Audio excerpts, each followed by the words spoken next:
not just the president that they want to impeach, it's also Judge Kavanaugh.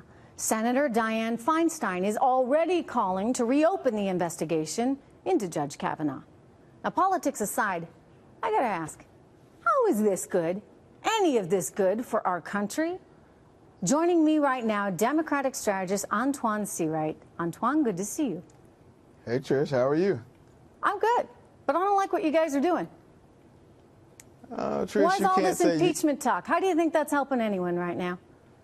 Trish, I fundamentally do not agree with it, and I said it from the beginning. I don't think it's helpful for our cause. I think as Democrats, we need to be advocating for policies that make sense, that will move our country forward. Yeah, you're not advocating for policies, though, Antoine. You are advocating for the impeachment of the President of the United States. Trish, there are a few people who've been saying the word impeachment, but that is not a reflection of the overall message of our party. And I think that's where Republicans and some in the right-wing media want to couch our Democratic argument as saying we want to impeach, we're just anti-Trump. But at the end of the day, what I know Democrats are talking about all across this country are quality of life issues like protecting Medicare, Medicaid, Social Security. We're talking about how we make a robust economy work for everyone. I'll tell you, talking about how the GOP has always... I wish you were. I wish you were, but you are not. And I say you collectively as an entire party. Hear me out for a second. I watched Rosie O'Donnell on MSNBC saying that, you know, we should have some kind of military coup and that we should overthrow the government and send the military to the White House. I mean, you have Hillary Clinton, who we were just talking about, fancies herself in 2020 as another presidential candidate.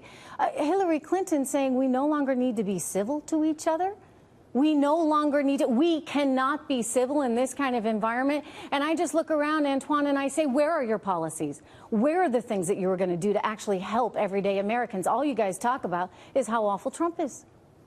Trish, I just laid out a few, and I'll add another. Healthcare, the #1 issues on the minds of voters, according to the Fox News polls. Well, we know that the Republicans have done everything they can to undermine and tear apart the Affordable Care Act, and I think that will come back to haunt them in the 2020 midterms. But to your point of you naming a few people who've had their positions or their policy agenda items about what Democrats are, I don't think Republicans want to go down that road, because I don't know if you want the David Dukes of the world. I don't know if you want candidates who body slam reporters. I don't think you want to couch them as the people who are reflective of the party. I mean, you look at what happened right here in New York City, right, at Republican headquarters, Antoine, where they basically threatened that there was more bad stuff to come. They, I don't know if we have a picture of it, but they wrote some terrible things did you hear the president? On the door. Did you hear the president just in Montana the other night, and his, I guess, making fun of the body slam of the reporter? I mean, look at the candidate for governor in Pennsylvania